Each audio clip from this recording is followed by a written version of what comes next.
So I don't have any up here anymore, so I got to do something. All right.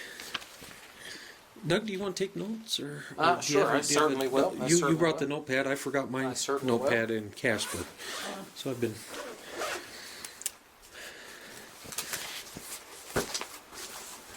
Yeah, you probably have to do a lot of editing. Well, and the funny thing is, they don't like us to edit at all. So, this is very candid. It's your story. It's how you tell it. We'll ask some questions. We'll try to go through your service chronologically, from beginning to end, and we're not so much interested in the history of the Korean War or the history of the Pentagon. We're very interested in your experience, Well, I've had a lot of experiences. Oh, good. I'll tell you. Good. It just, after being married and whatnot, I've had a lot of experiences. Well, good. So. Well, Joyce, we'll just start off with identifying everybody, and I'll begin, and I'll kind of proctor this this interview. But I'm John Goss. I'm the director of the Wyoming Veterans Memorial Museum. And we're and Doug Cubison. This is Doug Cubison, Douglas R. Cubison. I'm the curator of Wyoming Veterans Memorial Museum. Mm-hmm. And today we're interviewing Josephine Joyce Volker, Abreu. Oh, wonderful, good. And when I first came into the service, of course, I was a Volker. Okay. Okay. And I was born in Half Moon, Montana. And believe it or not, it doesn't exist anymore. Oh, it's a ghost town. It's a ghost town. All there is a sign beside the railroad track saying Half Moon. And later on in the story, this comes back. But I went to school in Yakima, Washington. My father moved to Yakima during the Depression, the Great Depression. And he had gotten a job in Yakima, Washington. And that's where I more or less grew up. Went to high school at Yakima Senior High. And that doesn't exist anymore either. It's got a new name. And I think it's called the Pirates now. But, one of my girlfriends, Juanita Brown, and I were going to go into the service, and this is what we had done our report on in our senior year, that we were going to become flight nurses. Oh boy. And on March 27th, 1951, I went into the Air Force because I couldn't get into the Navy, and that's where my father and brothers were from, or served. And they were in Japan, and I wanted to go to Japan. But anyway, to make a long story short, I didn't get there. I went into the service, and believe it or not, my highest test was in mechanics. And there was no jobs for women in mechanics at that time.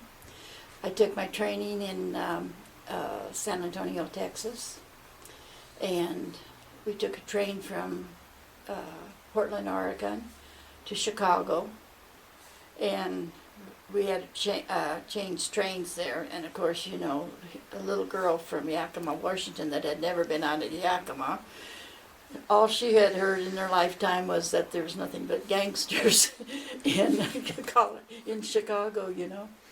So then we went down to San Antonio, and I went through my service. The first day that I was there, I went to the hospital because I had an ingrown toenail. And they operated on me.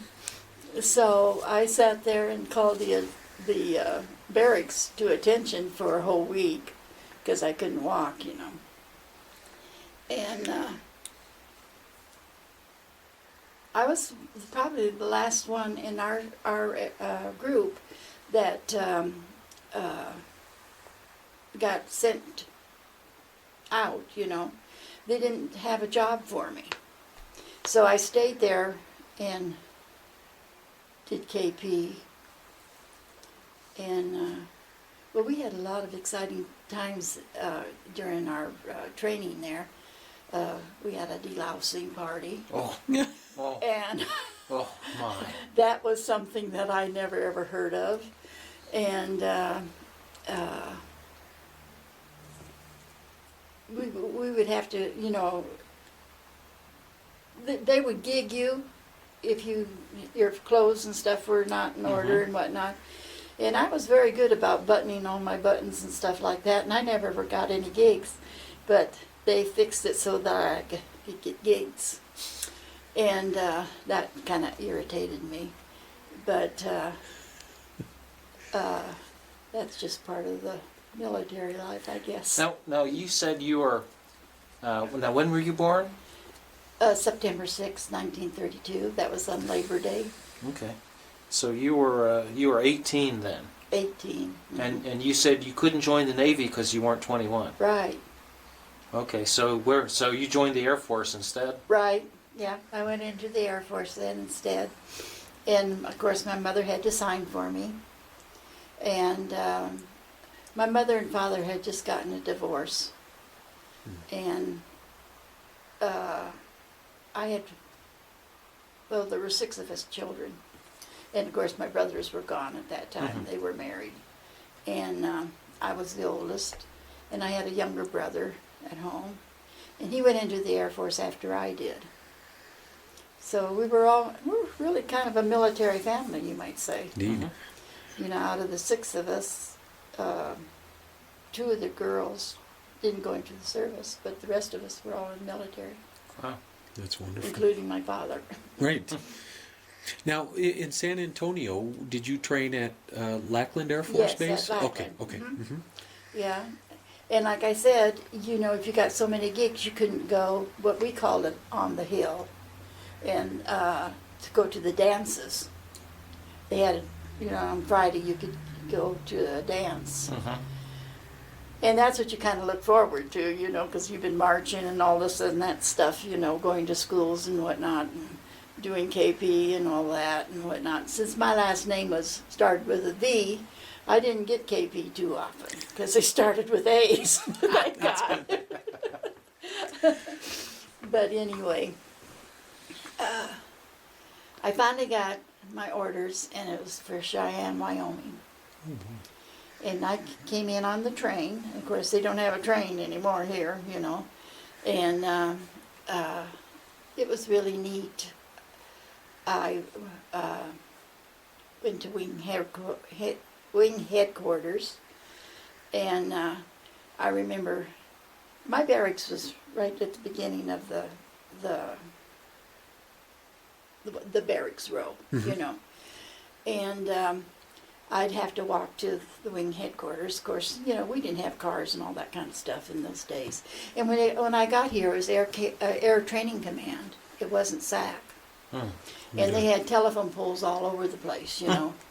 And but I was at wing headquarters, and I had to do typing there.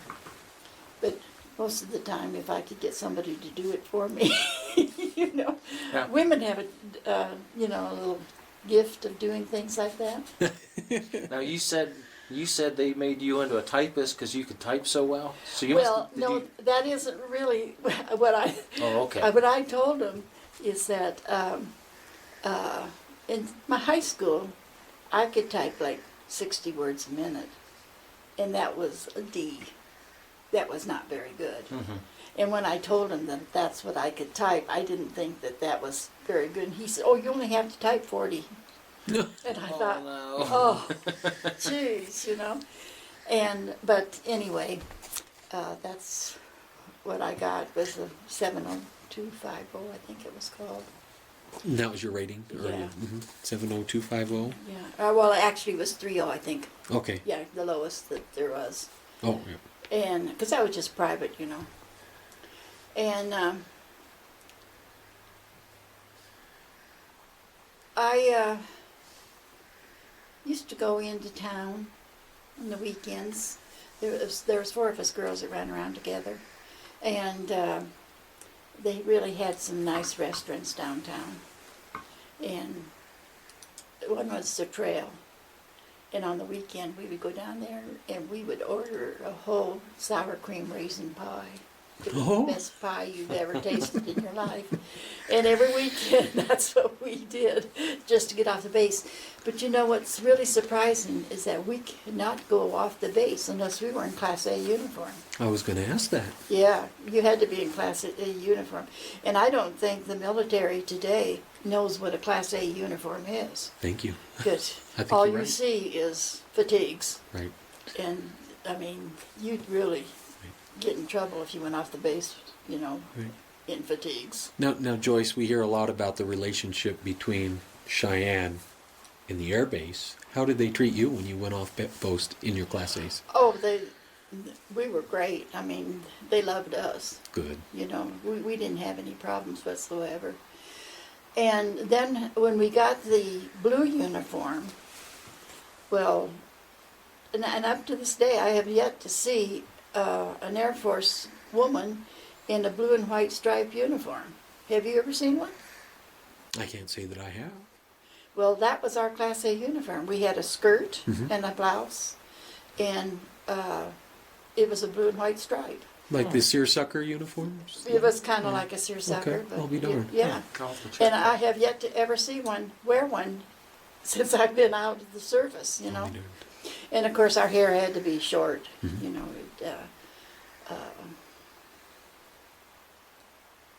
Now, could you wear it long or pin it up, or did it have to be cut short? No, it had to be off the neck. Okay. Yeah, it had to be short.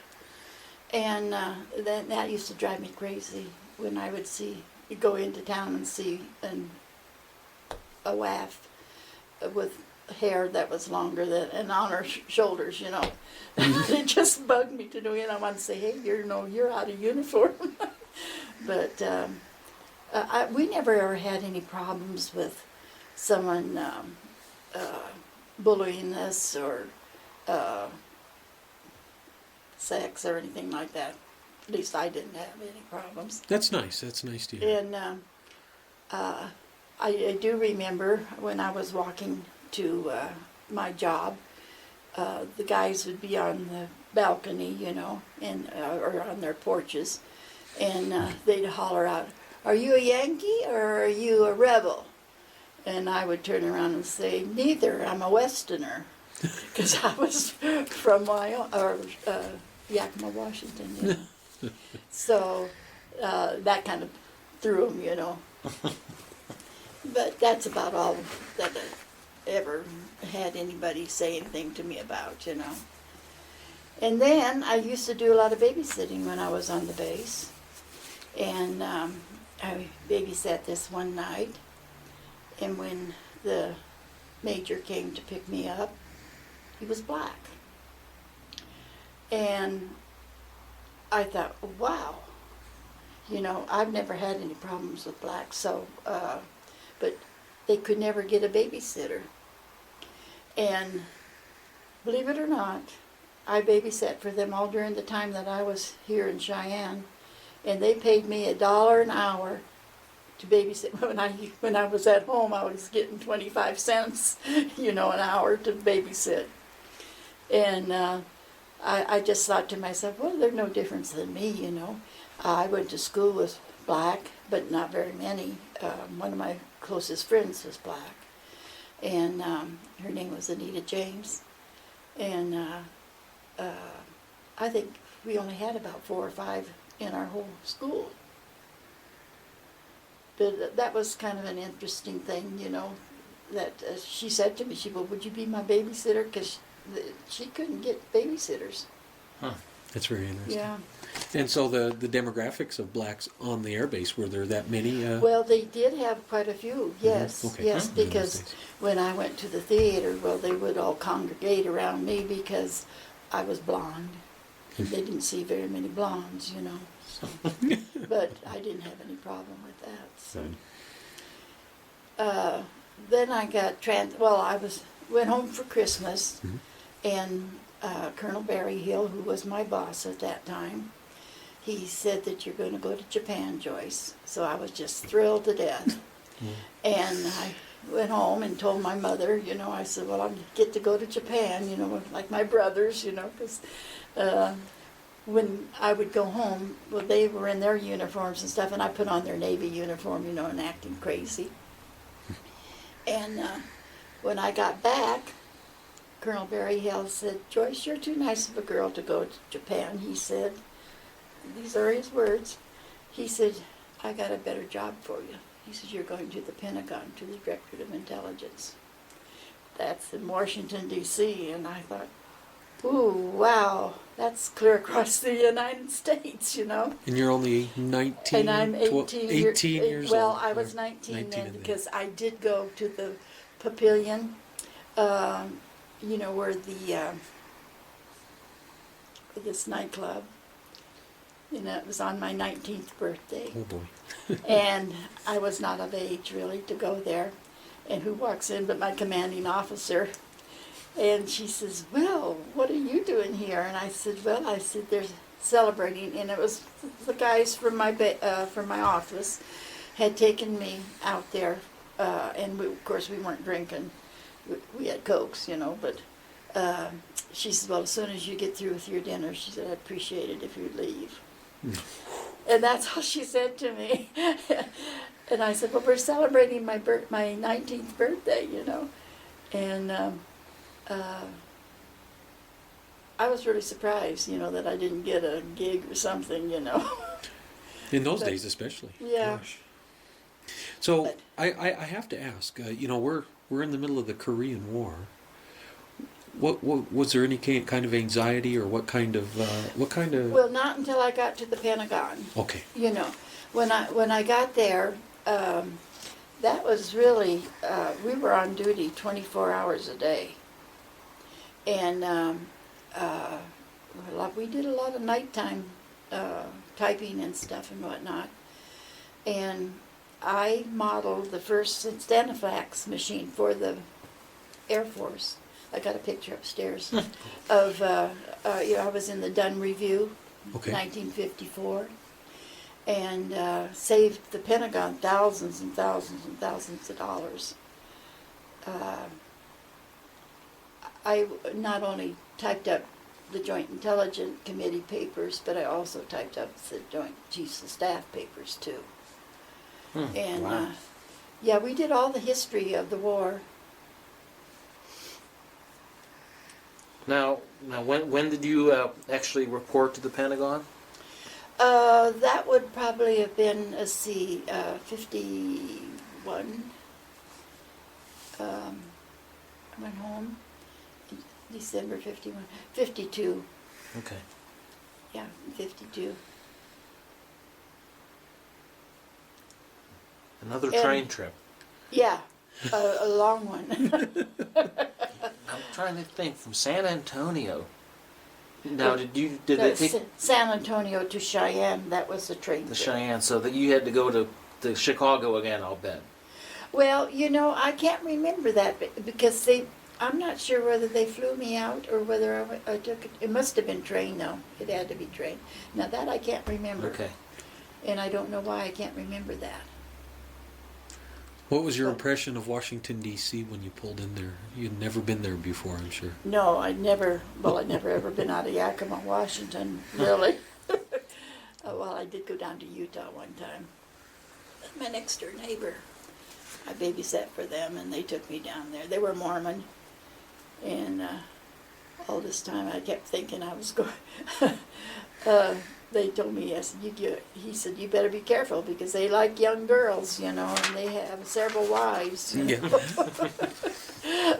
And I know this horse was, we went horseback riding because they lived on a farm people that we visited, and the horse, they said, was pregnant, and I was so afraid to get on that horse because I was afraid I'd hurt it. I really wasn't that heavy then. But, yeah, that was kind of... So you reported... But when I got to Washington, D.C., of course, we lived in Arlington, Virginia, which was right across from the cemetery. Mm-hmm. And we had our own, it was just a very small barracks, really. And there was a green room where the USO used to come and at one time. Eddie Fisher came there. It was during his time when he was messing around with Liz Taylor. And, and he came over to our table and sang, "Oh, My Papa," his favorite song, you know, or his one hit that I know of. And we had to take the bus. It actually wasn't the bus, it was the ferry to the Pentagon. And I remember Targets was over on the other side of the Pentagon. We did a lot of target work with targets. And I was pretty good at scrounging things. And I know they need a dictionary or something like that. And the sergeant that was at Targets, he'd say, "Hey, do you think you could get me a dictionary?" And I'd say, "Well, we'll see what we can do." And I scrounged him up one. And then one day I went over there, and he said, "Oh," he says, "I was really glad to meet who I've been talking to for all these years, you know." And Now, what was the Target's office? well, Targets, I'm sure they did all the planning and stuff. I would assume from what we gave them, the information that we gave them. I'll be done. You know, they weren't in the Pentagon though. Okay. It was a separate building. Okay. And but I was up on the 4th floor, and our chief of staff at that time was General White Vandenberg, who was a very handsome general. And if he saw him in the hallway, you know, you'd have to salute him and all that stuff, you know. My boss was General Sanford, and I had a top secret clearance of over top secret, and he had to okay all my dates and stuff like that if I went out with somebody, you know. Oh boy. Yeah, Oh my God. yeah, because of my clearance, you know. Right. And if anybody that was, you know, like, what do I say, from a different country, and they wanted to go out with me, you'd have to go through the general. Right. And most of the time it was no. So. Now how did you get assigned to such an important position? Did your boss in Cheyenne make Well, that Colonel happen? Berryhill evidently thought that I could handle the job, you know. He promoted me because they wanted a 5-0 at that time, and I was not a 5-0, and I was still a private, you know. And he promoted me to get this job. I'll be darned. And that would have been to corporal or? No, it was, yeah, it was corporal. Okay. Yeah. Yeah, he promoted me, you know, and I said to him, I said, well, I'm not, he said they needed this is what he said to me, they needed a blonde, blue-eyed young lady with a 3-0 or a 5-0. It had to be a 3-0. It must be 702 probably when you get out. Okay. Mm-hmm. Yeah, and then he promoted me to a 3-0. That's what it was. And Airman Basic is when you get out, you don't have a rank, you know. So they promoted me to private, evidently. Can't get that straight. Because, you know, then they went into corporal and airman first class and staff sergeant, you know. Okay.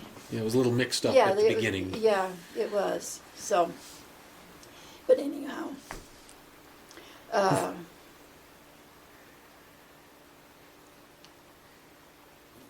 Regarding your key events, I find those interesting, and I have no idea what they were. You say you modeled the first Stenofax machine for, Yeah. for the Pentagon? Well, what is that you know, exactly? well, it's a copy machine. Okay. Yeah, Okay. Stenofax is a copy machine. Okay, got it. Yeah, and I'll show you the picture up there in a few minutes there. I had taken a course with the university there in D.C., and it's a course that they give to congressmen's wives and stuff, you know, that have no idea how to act when they get to Washington, D.C. And, oh, that's my son. And it was a modeling course, and they also taught you how to set a table and how to serve properly. Etiquette class. Etiquette class, yes. More or less a refinishing course. That's what it was. And so they needed somebody to model this machine, and there were 4 of us that went out for it, and he chose me. Oh, what a hoot. And I was in the inaugural parade for President Eisenhower, and I was the right guide on. And if you can imagine marching behind a group of bagpipe players and trying to keep cadence, it's just almost unbelievable.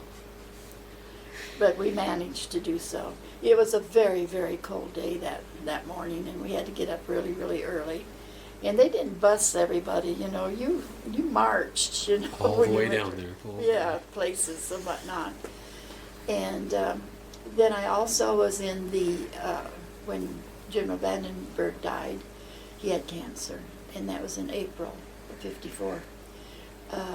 I was in his cadence that we marched from the,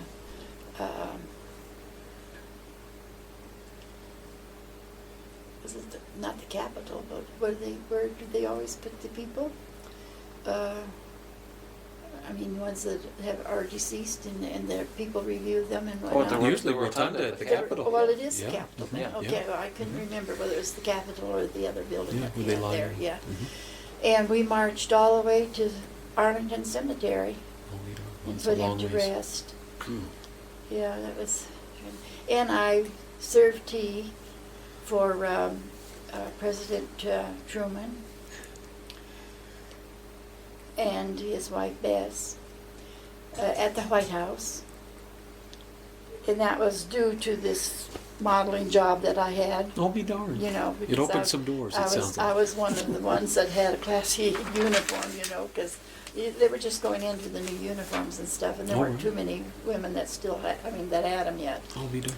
And then also when President Eisenhower became president, I also served tea in the White House for Mamie. So that was kind of interesting. You know, we have to ask what was President and Mrs. Truman like, and what was Mamie Eisenhower like? Well, believe it or not, I seated President Truman and his wife to the Broadway Review of 1952. And that's like the Kennedy thing that they have Right. for Oh, all sure, the yeah. dignitaries. Before the Kennedy yeah, thing. Right. It was before then because I Right. didn't have it. Right. And she gave me her recipe for apple slice. Yeah, she was just a country girl, you know. She was from Missouri. Very nice person. Very nice person. And of course he was too.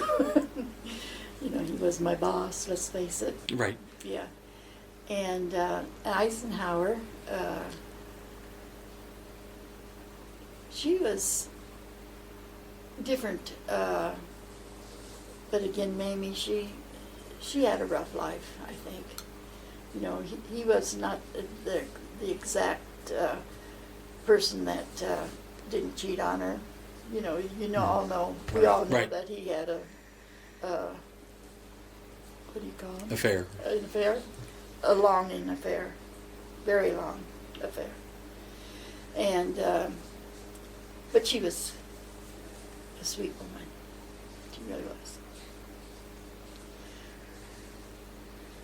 And I guess I think that's about all I did at that time, because I had met my husband I could never get home by just buying a ticket and that, because I was just an airman, you know, and you didn't make much money then.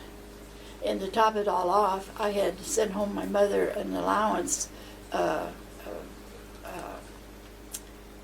allotment for $100 to help her with the house rent and stuff like that. Mhm. And I kept telling them, I'm making too much money. I said, you're not taking out my allotment. And they said, yes, I am.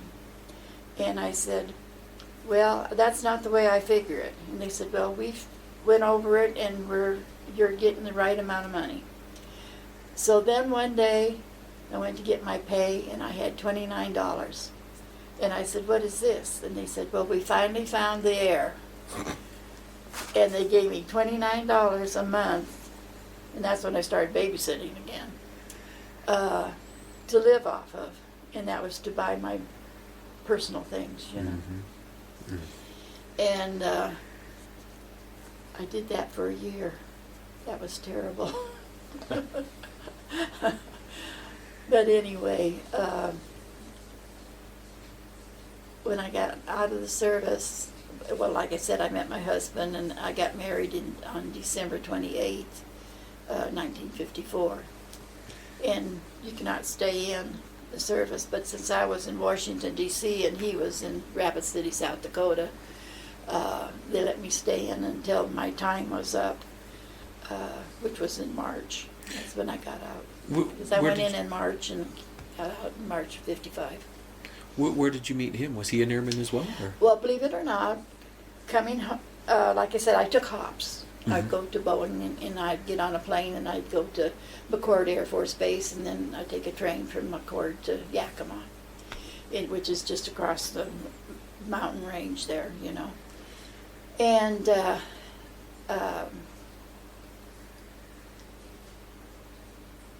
he was just coming home from Hawaii, and he flew C-124s. He was the navigator for C-124s. And he had found out that his girlfriend that he had planned on getting married to had gotten married to somebody else. And he was up on, they had like a bed up there, you know, and he was on oxygen because evidently he had been having a few drinks. And when he woke up, we were like over Nevada, and this was from California. And when I got on the airplane, the crew chief said, "You don't want to sit down here." He said, "You can come upstairs." He said, and of course I had on my flight uniform, which is the Eisenhower jacket type. Mm-hmm. It was a blue pants, and it was gabardine, and the Eisenhower jacket with the blue blouse, and my little overseas hat. And he said, the crew chief says, "You don't want to sit down here." He said, "You'll be all by yourself." He said, "You can come upstairs there." He says, "The navigator's not in his seat," so he said, "You can have his seat." So I'm up there sitting in his seat, and he wakes up, and he goes up to his pilot, and he says, "Where'd you pick her up at?" He said when he woke up, he saw me sitting there, and he thought they had crashed and gone to heaven. Oh, wonderful. Yeah. And so they said, well, we picked her up in Travis Air Force Base. And he says, "Wow," he said. Then he comes back and he says, would you like to give the weather report? And I said, no way, or the report that he was supposed to give. And I said, "No, I don't want to cause any trouble. I don't want you getting in trouble for having a woman up here," because at that time women weren't flying airplanes, you know. And I said, I don't want getting you guys in trouble for maybe having me up here, you know. And so he said, well, he said, we're going to Rapid City, you know, and that's as far as they were going. And so I said, okay. And he says, well, if you have nothing to do tonight, he says, we'll all go out. And I said, well, that sounds good, you know. And if there's no other planes going east, and there wasn't at that time, and so the next morning they had one, and all I could remember is that he had very short feet, and they were wide. He was from Hawaii, and he was born in Hawaii. His mother was German, and his father was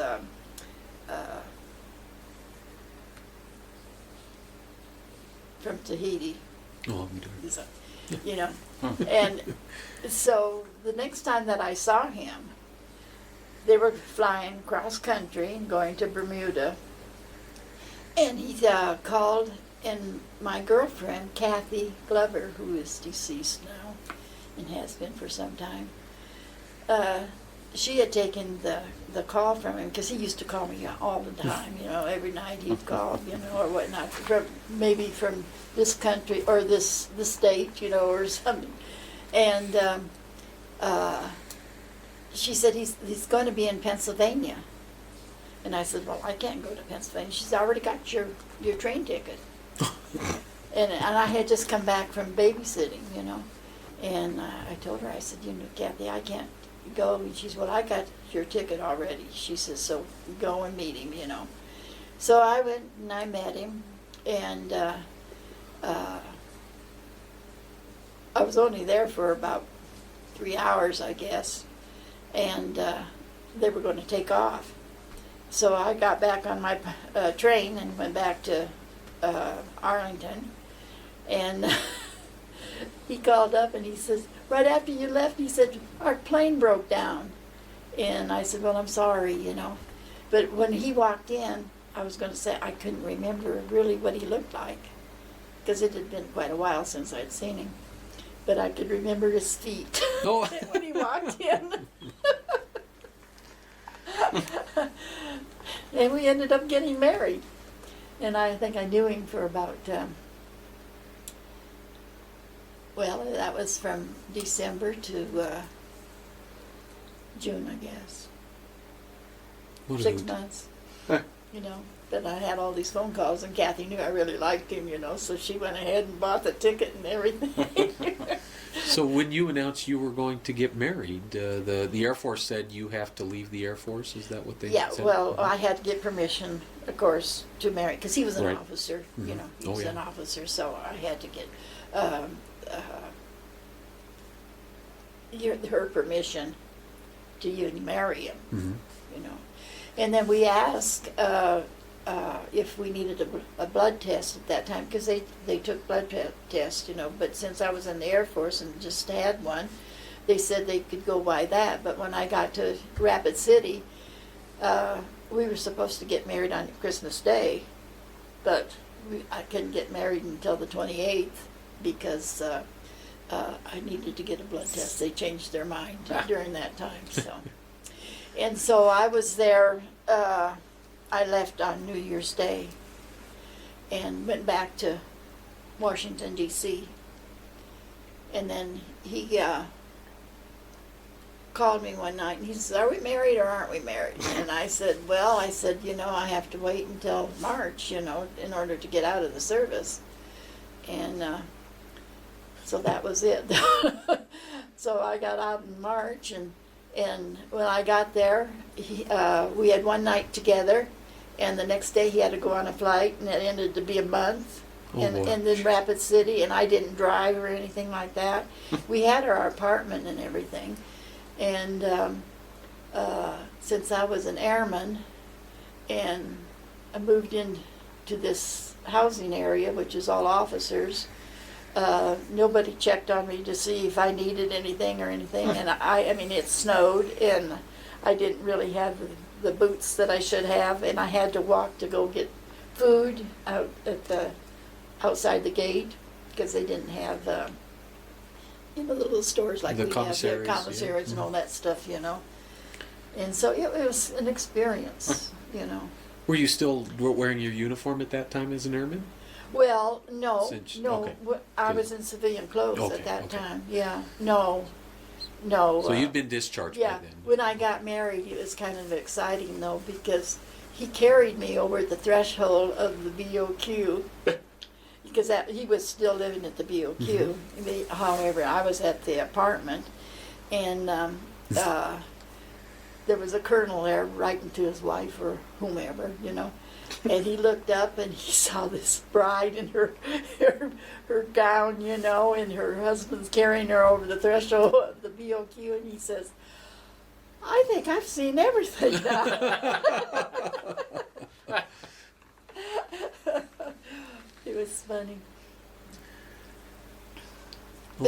But I should have told you earlier that when I got to Rapid City that day, my husband, or Ralph, he wasn't my husband yet, but he says, "I've got a waft down here in my room," and he had called upstairs, and it was the nurses' quarters, and it's a major cottage, and it was a real hot day. Of course, it was in June, and he said, "I got a waft down here in my room, and she needs her dress pressed for this evening," and she said, "You've got what? Where?" She says, "You tell her to get up here right now." And so I thought, oh God, here I go, I'm going to really get it, And she says, "Don't you ever feel obligated that you have to put out to these officers?" He said.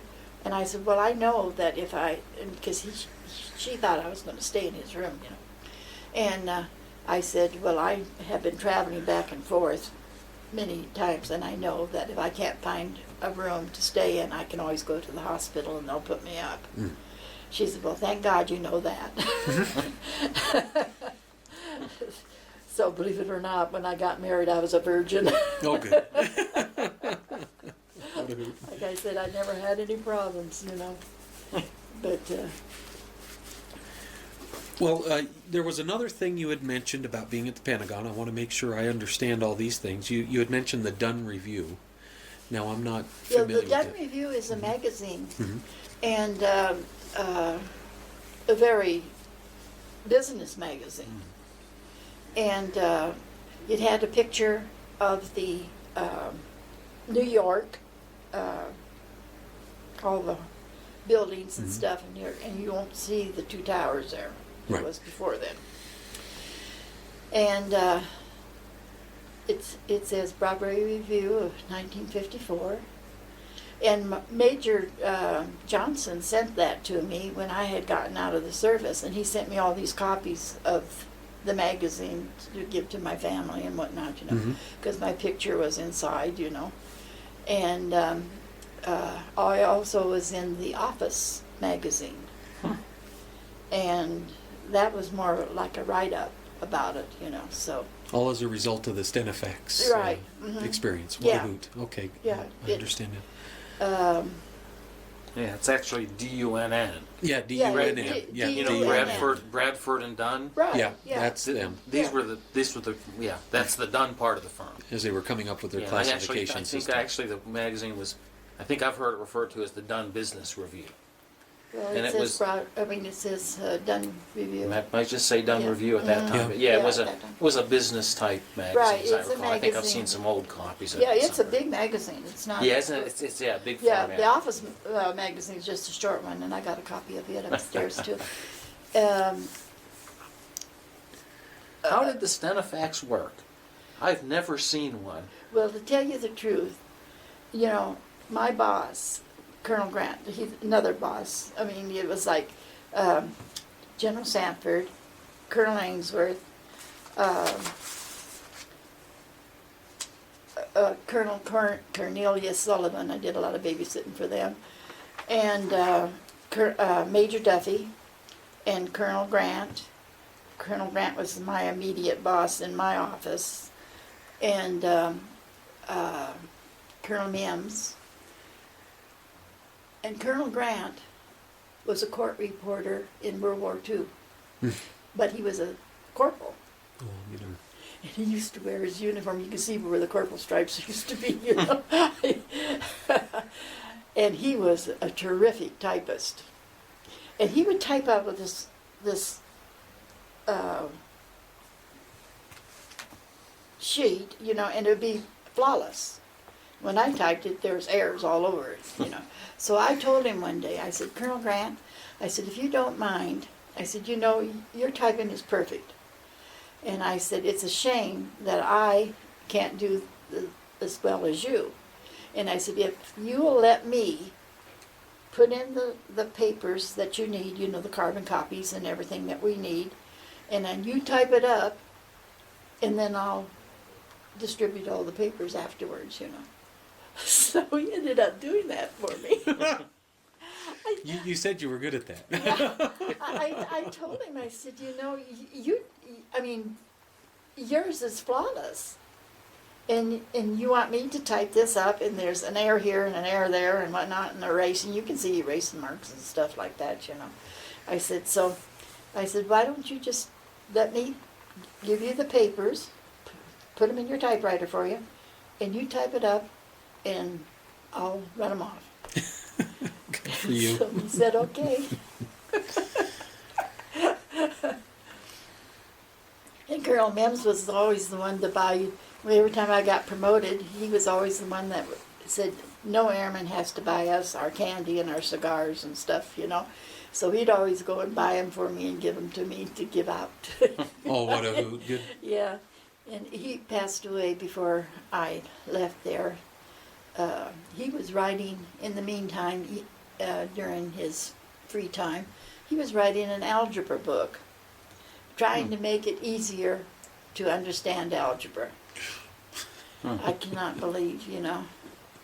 But I meant, and Major Johnson, he had just come back from Russia, and he told me, he says, you know, Joyce, he said, you would make a good Russian.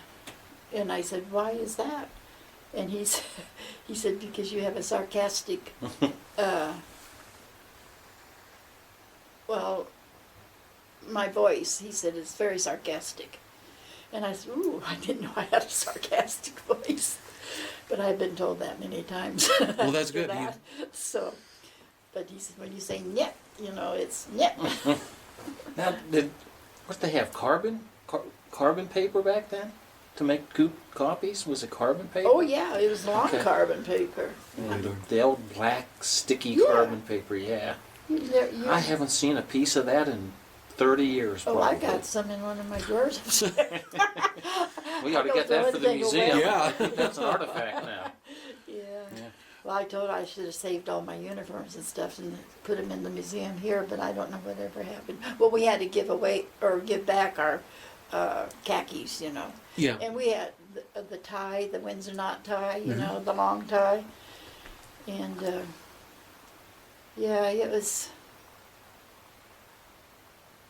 something else. Well, to go back, you know, you did join during wartime, and you know, this is something we've spent a lot of time with lately. Is the Korean War is the forgotten war. Was Yeah. there what was the environment like in the Pentagon during the Korean War, from your experience? I mean, Well, it was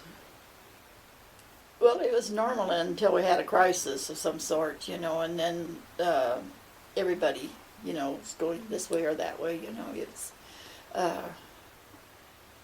I think I only had to work maybe 3 times late at night, you know, different times. mhm. And I also forgot to tell you that during this time that I was there, I also,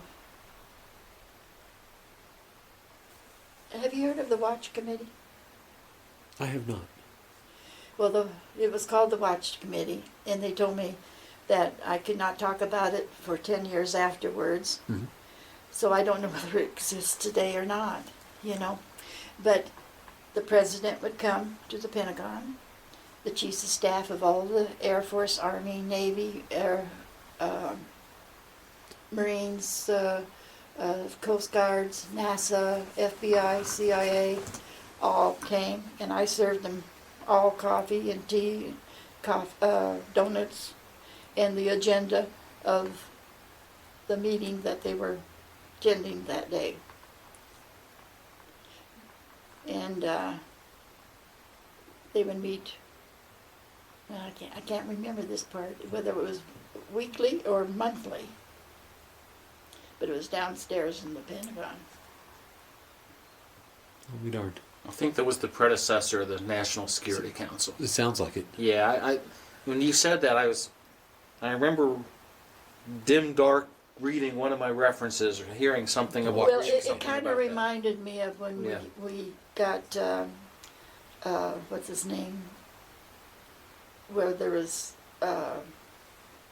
Hillary and the president, and they were all down like in this room, you know, after they had shot or killed the, What was his name?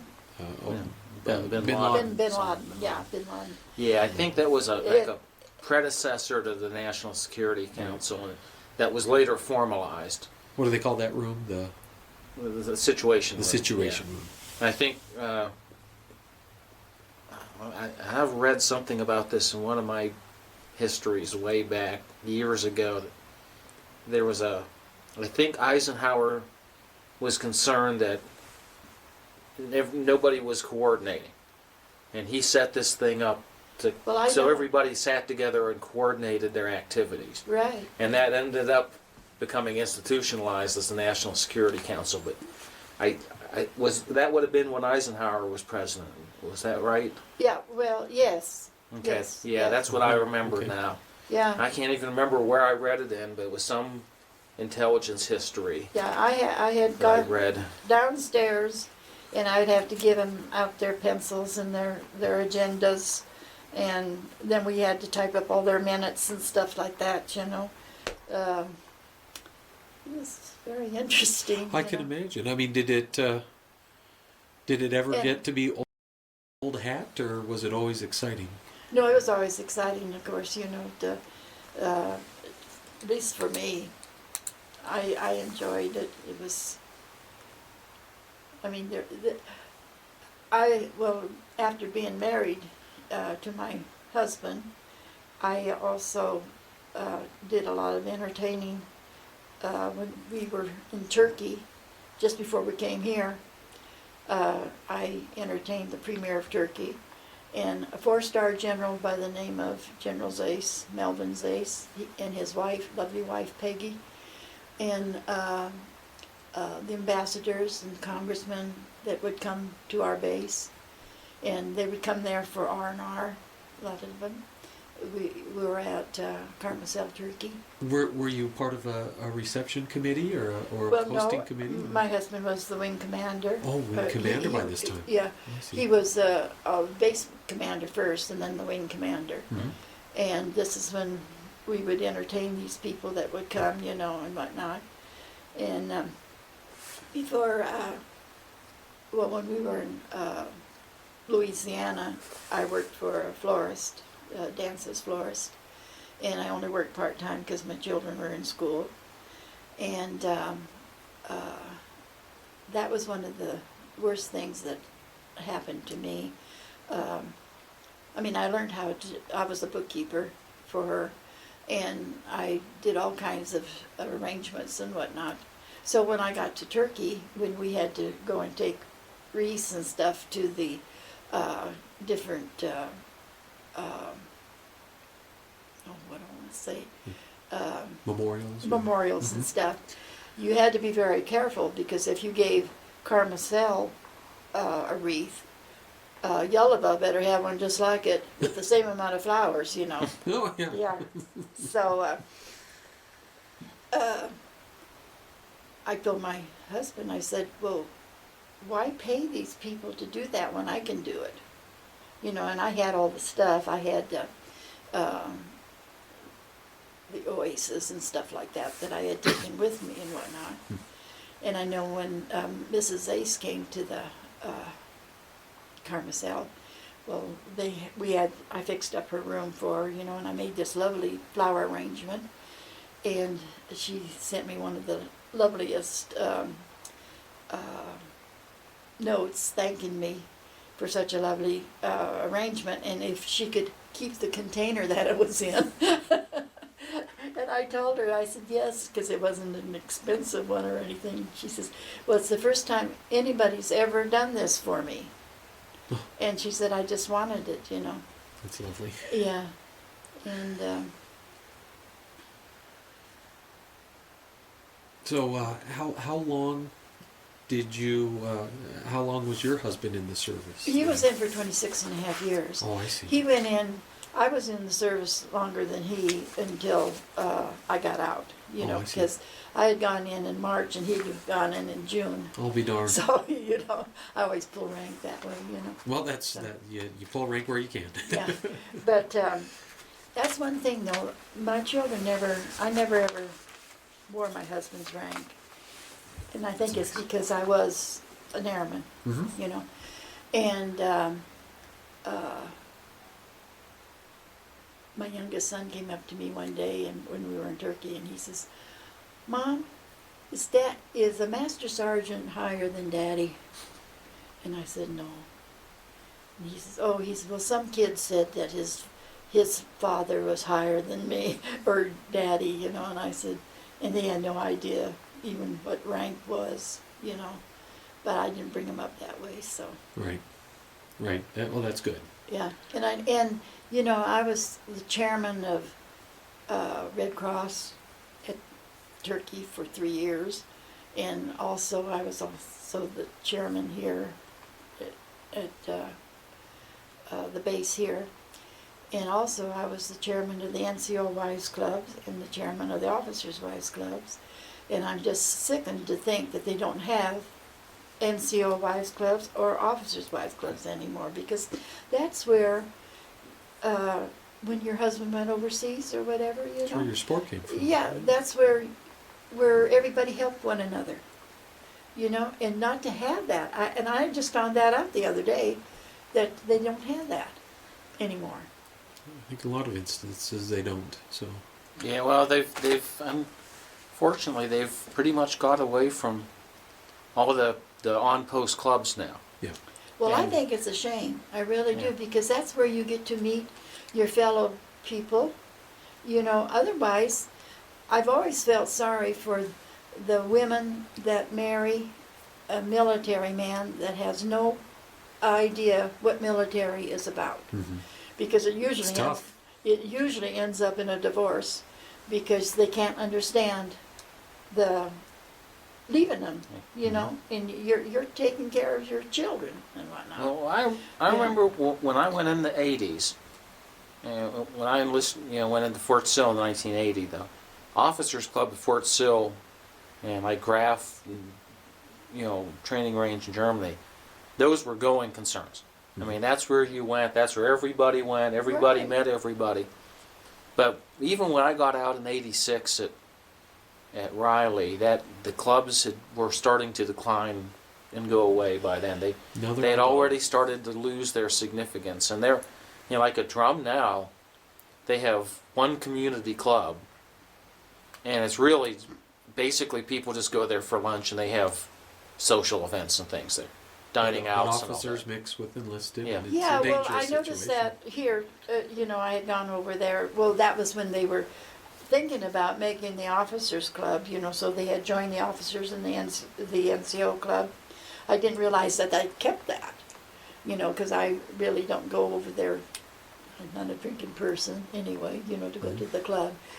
But my daughter, she's a lieutenant colonel in the Air Force. Oh, good. And she just got out, 3 years ago. Oh, And her father would have been so proud of her. And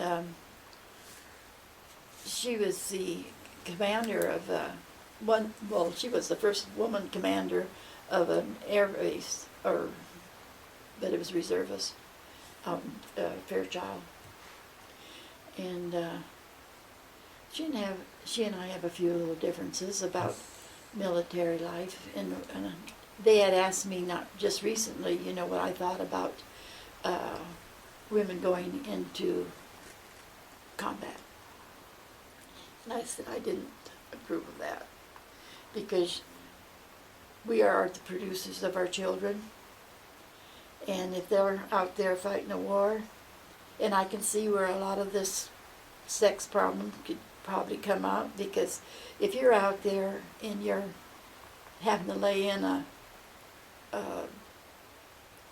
Foxhole. Foxhole, yeah. Mine just completely, I'm 81 years old. And my mind just went zapped.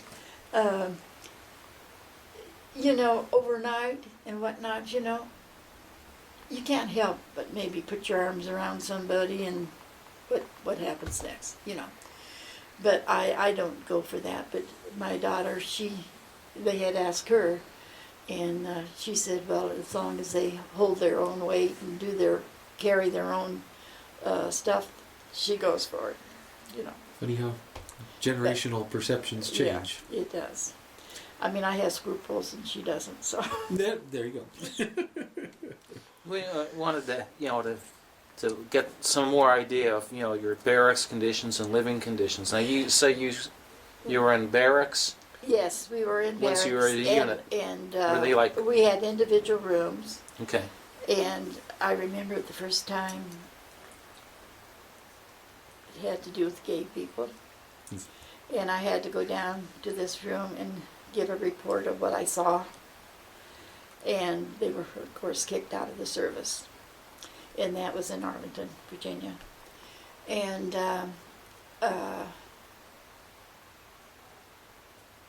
we had to do all of our barracks cleaning and stuff. And I remember we used to take our wool blankets that we had, because we had Army wool blankets, and polish the floor. And they had this brown linoleum, which was the squares, And we used to use shoe polish. And then we'd take the blanket, and a couple girls would sit on it, and we'd pull it, and shine it. No, so you say we didn't do that. They had floor buffers by And our time. we put the shoe polish on with Kotex. You had to use what you had, Now, was it individual rooms, or did you have a roommate? No, it was individual.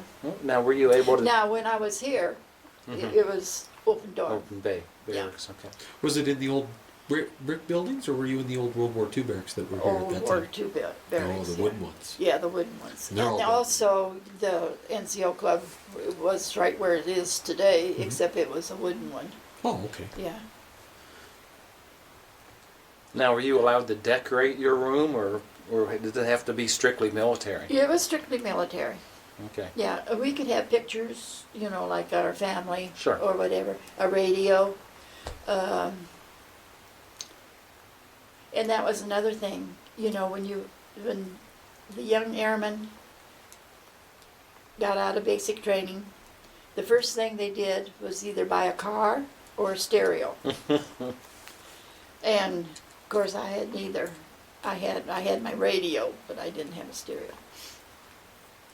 But and they went into debt right away, and Still do. Yeah, exactly. Nothing's changing. Yeah. Except they buy a computer now. Yeah. Right, and a flat screen Or- TV. yeah. Yeah. Yeah, look at mine. Yeah.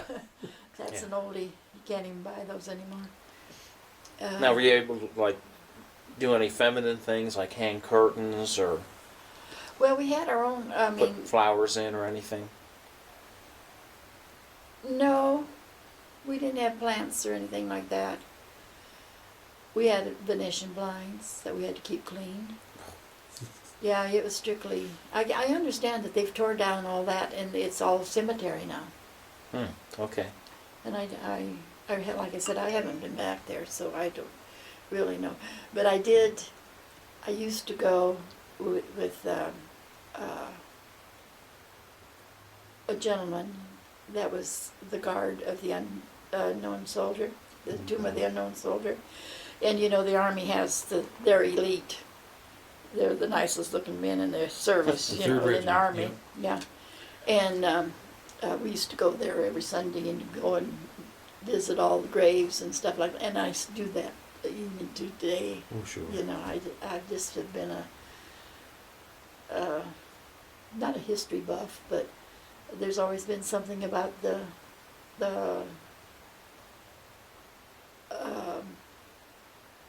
graveyards that I have liked, and I think it's become that. And the flag just tears me up. and taps. Don't even play them because I mean the tears just come. And it's got to do with it just has to be with the military. Well, I understand. Now, when did you have in Washington in particular, did you have like a daily routine that you pretty much stuck to, or did they every day was just whatever was happening? Well, every morning, of course, we always went over to the mess hall, and believe it or not, there was always cigarettes there at the door. I mean, you didn't even have to buy them. But I never ever smoked. But all my girlfriends did, and they're all dead now. And I'm still alive. Barely. But anyway, we had a kind of a routine. We'd go and we'd eat breakfast, and then we'd go to work, and then we'd come back and eat supper, and do our chores. We had to clean the bathrooms and stuff like that. You know, everybody had their duty, and I don't know. How was the food? Excellent. Really? Yeah, we never had to worry about food. And I'll have to tell you one story. This one weekend I had decided to give myself a rinse on my hair. And it said that it would wash out, you know, with each wash that you did. And it was a henna rinse. Well, my hair was so porous, and I did not know that when I put it on my hair, it turned my hair orange. Oh no. And the more I washed it, The oranger washed it got. the oranger it Oh got. no. And I had to go to work next morning, and I had my the dress hat on, you know, with the bill. Mm-hmm. Have you ever seen one? Mm-hmm. Okay. Didn't know We've what- got a few in the museum, as a matter of fact. Yeah, I was gonna say they don't wear them here. No. No. And I put it on and put it way down low, you know, and I went to Colonel Ainsworth, and I said, Colonel Ainsworth, I said, do you think I could get off this afternoon or this morning and go get my hair dyed? I said, because I said I had a little accident, and he says, what do you mean? And I said, well, I put a henna rinse on my hair, and it turned my hair orange. And he said, let me see. And he said, oh my God. And he said, well, we'll see if we can get you an appointment downtown someplace. So Major Duffy called his wife and said, where do you go to get your hair fixed? And so she told him. And so he took me down there, and they dyed my hair back to normal. And then he took me to the Senate Lounge, which is where all the senators eat. And I thought that was kind of neat, you know, because here I was in uniform, you know, and having lunch with a major and at the senator's lounge. Did you get some attention from the Yeah, legislators? when I walked in, wow. What a hoot. But anyhow, that was kind of exciting. And of course, you know, when the cherry blossoms came into view, we always went down. And of course, like I said, we took a bus if we went into town or whatever, you know. Or we walked. We did a lot of walking. And because, like I said, nobody had cars, you know, or whatnot. And we had time off to go to the beach or to go swimming at the swimming pool. You know, they did have a swimming pool in the area. And just enjoy life. I'm trying to remember now. It's the Woodrow Wilson Bridge now that's from Arlington to Washington, D.C. Isn't that right? And there's the Key Bridge too. It's the two bridges. Now those are both new though. Well, I remember like going into the cemetery. They used to have the lions or something out there. But and of course we always visited the Washington Monument and the Lincoln Memorial and stuff like that. You know, we walked around the Potomac. You know, during cherry blossom. That's a long walk across the Potomac. Yeah, I know it is. Yeah. We did a lot of walking. Because that mall was deceptive. I remember I visited D.C. once. I was running at the time. I decided I would take a run. That mall just goes on. If you go from the Jefferson Memorial all the way up to the Capitol. That National Mall this goes on forever. Well, I would love to go That's a back lot there of to walking. see all the uh, monuments that they have there, you know, but So you haven't seen the Korean War monument? No, I then? haven't. Oh, you don't. I've donated to it, but I have never seen it. It's beautiful. No, I haven't. Now, I haven't even seen the World War II one, so. did your husband fly in Korea? Yes, Okay. and also Vietnam. Oh, my. Mhm. Yeah. Yeah, I've got all kinds of pictures. We're not married anymore, and he's deceased. Hmm. And I've got a lot of pictures that, you know, that he had during the time that he was doing sorties and stuff like that. At that time, I didn't even know him, you know, because he was married before, and he would do a lot of sorties and got home and found out that his wife was pregnant with somebody else's child, and that's what they called Hawaiian love.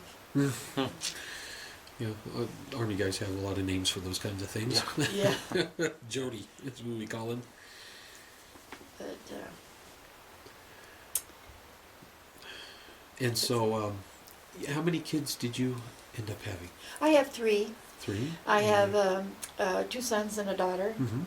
And my oldest son, he said that no way would he ever go into the service because he has taken enough orders from his dad. Right? And I don't blame him because he was very strict because my husband had gone to Roswell Military Mhm. School. Oh, academy. The academy. Mhm. And my youngest son, he went into the Air Force. But he was only in there for like a year and a half, I think, because he had a cutoff date. If he didn't want to stay in, you could get out. An early out, I think they called Okay. it. And my daughter, it really surprised me because I don't know why, but actually she had the first woman's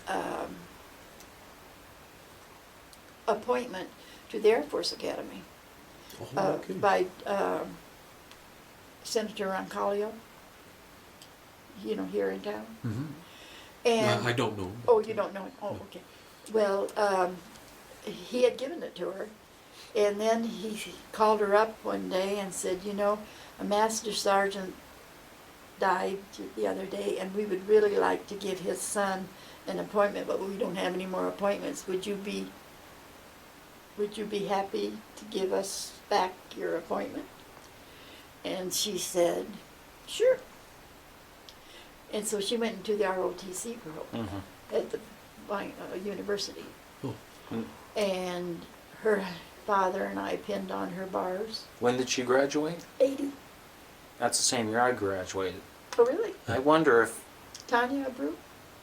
I know. Well, I didn't know many Air Force officers, but my first cousin, Patty Evans, was a female pilot. Also graduated college in 1980. And I wonder if your daughter knows my first cousin. Possibly. Yeah. And she, It's a small world. Yeah. her roommate was Ann Brandon, whose sister, believe it or not, was in the Coast Guards. She's one of the Coast Guard female employees. I just got a Christmas card from Ann the other day. And Those are rare birds there, the mhm. women Coast Guardies. Yeah, really, because Not a lot of them to begin with. no. Yeah, she had quite a life, I guess. But there's still one of my friends that her name was Elsie Ilg, and now it's Ruki, and her husband has passed away, but she's still alive, and we correspond, especially at Christmas time. But she's the only one. Be We've all darned. kind of vanished. Now we have an exhibit up that we just put up on military holidays, how the military celebrated holidays. Do you have any special holiday remembrances? Or? Well, now we could decorate for holidays. Okay. When, at Christmas time, we decorated our TV area, Mhm. you know, and we could decorate our rooms for that. But most of us probably went home for Did the you have holidays. special dinners or special Oh yeah, parties or well, the mess hall was like, they were great. I mean, you couldn't complain about their food.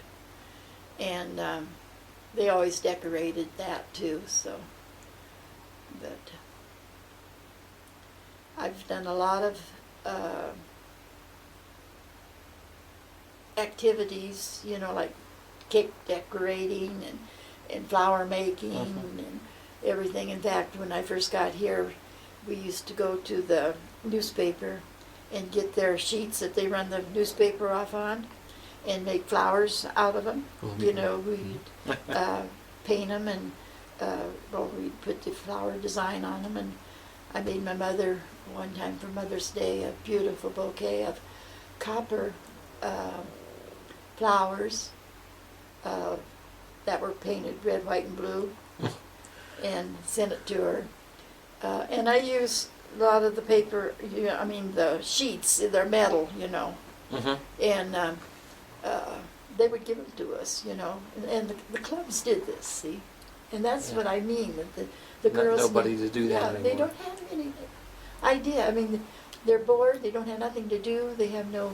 They're all other than introverted. taking care of kids, you know. Yeah, they're all introverted. And Yeah, you got to have something to take your mind off of things. Certainly. And I remember one time when we were in Omaha, Nebraska, my husband was going to do a shorty, well not a shorty, but a stand board. And then he was given the navigator his stand board. And I was in my bedroom ironing and looking out the window. And he, like I said, he was supposed to have been giving the stand board.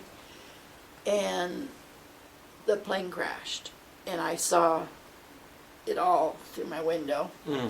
And they said that the navigator had been killed.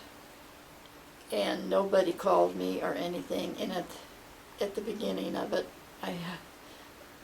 Templeton needed some time, so we asked Ralph if he'd change places with him. And it was Templeton that got killed, not my husband. But I didn't know it until later that afternoon. They didn't bother to call me and tell me, you know. And I thought, oh God, you know. But, I mean, little things like that. Oh my gosh. And then one time he was cleaning the C-124 and he swept everything off into the hole that they climb up on, you know. And he picks up the thing and steps forward and falls through through the hole onto the open bay, you know, because the C-124 is like what they call the pregnant woman. It opened his wings or his stomach like that. Well, he fell on that.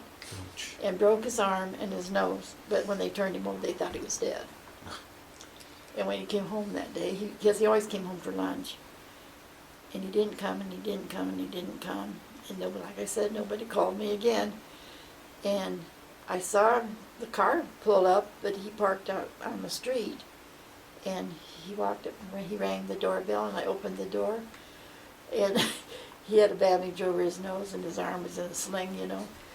And I mean, he looked like a little boy that he had done something that he shouldn't have done, and all I could do was cry. You know, and laugh. You know, At the 'cause same time. Yeah, he looked so funny, you know. And, you know, these little stories that people just don't tell you, you know, when something happens to your husband. They don't think about the wife sitting at home knowing that he was on that airplane or whatever, you know. Now everybody has cell phones. Yeah, I think Yeah, starting to lose light out there. Well, Joyce, in following up with this, would love to, if you have a couple of photographs or something we could see of you during the war, if you have something like that, we'd love well, if you will go Okay. upstairs here Okay. and up on my favorite pictures of all my people, I'll show you. to. Wonderful. May we take pictures of those pictures? Well, if you want to. Wonderful. Yeah. Yes, would love to. All right, guess I'll turn this equipment Right. off here. Yeah, so Oh. so